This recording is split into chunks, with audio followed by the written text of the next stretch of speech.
ये लीजिए मेम साहब आपका लंच, आप ना आराम से खा लीजिए। ठीक है मेम साहब, अब मैं चलता हूँ। एक मिनट रामू। जी मेम साहब। वो रामू, मैं ये बोल रही थी कि कल से ना मेरे लिए लंच मत लेकर आना, आज तो मैं खा लूंगी। लंच मत लेके आना? लेकिन मेम साहब क्यों?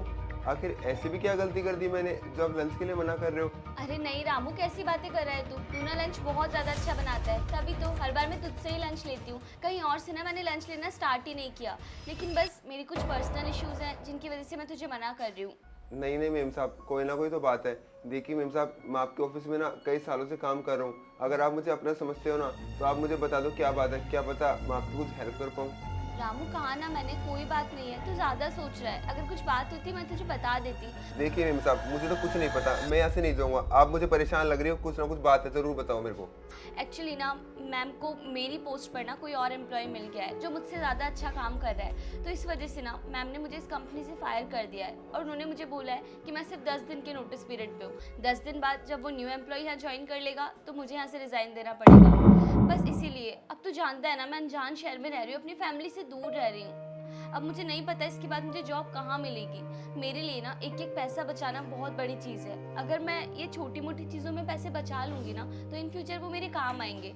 अच्छा मेम साहब, तो ये बात है। देखिए मेम साहब, आप ना बिल्कुल भी परेशान मत होइए। आप ज़्यादा से ज़्यादा कितनी रोटी खाते हो, 2 या 4? अगर मैं आपको डेली फ्री में ला के भी दे दूंगा तो इसमें मेरा क्या ही घाटा हो जाएगा।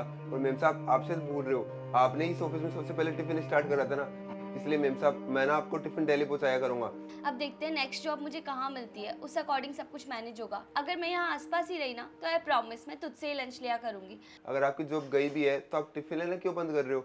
आप आने वाले टाइम में क्या पता किस ऑफिस में काम करोगे, उस ऑफिस में भी मैं डेली टिफिन पहुंचा दिया करूंगा। मैं आपके रूम तक भी टिफिन पहुंचा दिया करूंगा। आप इतने घबरा क्यों रहे हो?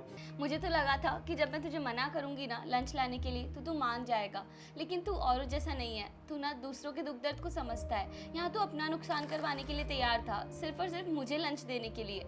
सच में तू बहुत अच्छा है, लेकिन तूने एक बात बहुत गलत की। तूने इतनी बड़ी बात मुझसे छुपाई कि तेरी माँ की तबीयत खराब है। अगर तूने मुझे ये बता दिया होता तो मैं तेरी हेल्प करती ना। तू तो कब से मुझे लंच दे रहा है, हम लोग कब से एक दूसरे को जानते हैं। कभी भी ऐसी छोटी मोटी हेल्प चाहिए हो ना तो तू मुझे बता सकता है, ऐसे हेजिटेट होने की ज़रूरत नहीं है। अब एक काम कर, ये ना कुछ पैसे हैं, ये तू लेकर जा और अपनी माँ का इलाज करवाना। क्या मेम साहब, इतने सारे पैसे? और वो भी आप मुझे अपनी माँ की तबीयत खराब होने के ऊपर दे रहे हो? लेकिन मेम साहब, आपको कैसे पता कि मेरी माँ की इतनी तेज तबीयत खराब है? देख रामू, मैंने ना तुझे बात करते हुए सुन लिया था। अब तू ज़्यादा बातें मत कर। अभी सबसे ज़्यादा ज़रूरी ना तेरी माँ की तबीयत है, वो हॉस्पिटल में एडमिट है ना। तू ये पैसे रख और उनका इलाज करवा। लेकिन मेम साहब। लेकिन वेकिन कुछ नहीं रामू, रख इन्हें और जा अब यहाँ से। ठीक है मेम साहब, आपका बहुत बहुत धन्यवाद।